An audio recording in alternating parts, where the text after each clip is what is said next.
अस्सलाम वालेकुम, मेरा नाम डॉक्टर सैयद आकिल हुसैन शाह है। एक छोटी सी वीडियो में आपकी खिदमत में हाजिर हैं। आज हम हैंड में पाए जाने वाले बोन्स के हवाले से बात करेंगे।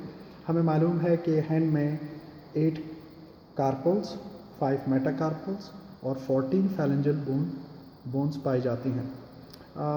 कार्पल बोन्स जो कि शॉर्ट बोन्स होती हैं और ये रेस्ट में पाई जाती हैं।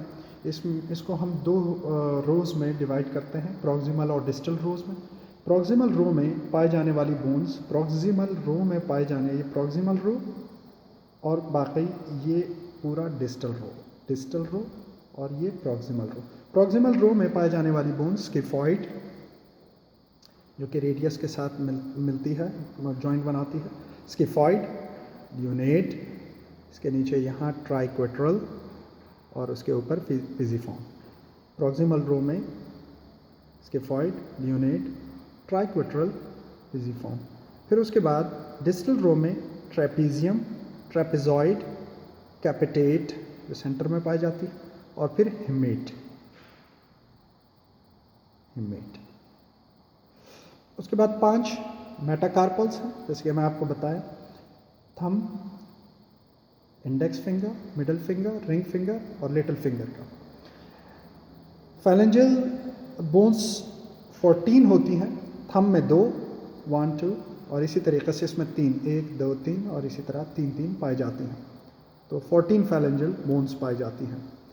अगर हम रेस्ट और मेटाकार्पल्स के दरमियान जॉइंट देखते हैं, जिसे हम कार्पो मेटाकार्पल जॉइंट कहते हैं, इसी तरीके से मेटाकार्पल और फैलेंक्स के दरमियान में जो जॉइंट बनता है वो मेटाकार्पो फैलेंजियल जॉइंट होता है। लेकिन थंब में मेटाकार्पो फैलेंजियल जॉइंट यहाँ मौजूद है और ये एक ही इंटरफैलेंजियल जॉइंट मौजूद होता है जो थंब में पाया जाता है। लेकिन यहाँ पर मेटाकार्पो फैलेंजियल जॉइंट और इसी तरह से प्रॉक्सिमल इंटरफैलेंजियल जॉइंट और डिस्टल इंटरफैलेंजियल जॉइंट्स भी पाए जाते हैं, जो कि थंब में मौजूद नहीं होते, क्योंकि यहाँ पर 3 फैलिंग्स नहीं होती बल्कि 2 फैलिंग्स होती हैं। तो इस तरह से हमारी 8 कार्पल्स, 5 मेटाकार्पल्स, 14 फैलेंजेस ये बोन्स इसमें पाई जाती हैं। अगली वीडियो में मुलाकात करते हैं, तब तक के लिए अल्लाह हाफिज़।